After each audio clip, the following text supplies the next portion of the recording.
Hey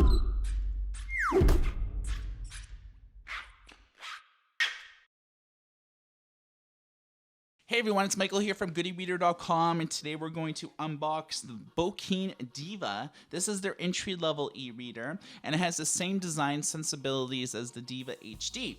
This e-reader is not 300 ppi, only 212, 1024 by 758 is the resolution. It does have a frontlit display system, but not a color temperature system.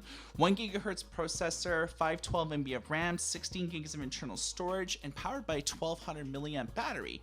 Incidentally, it does have Adobe DRM support, so you could easily sideload in your own ebooks that you have borrowed from the library or have purchased from another bookstore. And you can see inside the box it says "Read as you live." Very interesting. Right here you do have the quick start guide. Basically shows you where the page turn buttons are, the main menu button, the glow light feature, as well as where the the ports are. You can see here that it's a nice little cable. So this is the design of the Bookeen Diva. You can see that there's 2 physical page turn buttons, as well as a home button here. Right here is where the power button is at the top.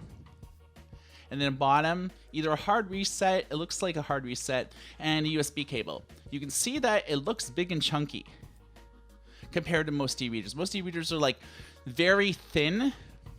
This kind of goes the opposite way, but it almost feels like it's easier to hold this way. I'm kind of digging the design. As you can see that the screen is not flush with the bezel. There's a small dip inside. How this plays a role in the reading experience, software experience, how does the e-reader function as an ebook reader? Well, stay tuned to our YouTube channel, youtube.com/goodyreader, for a hands-on review. And for an unboxing of the Bookeen Diva, my name is Michael, and everybody take care.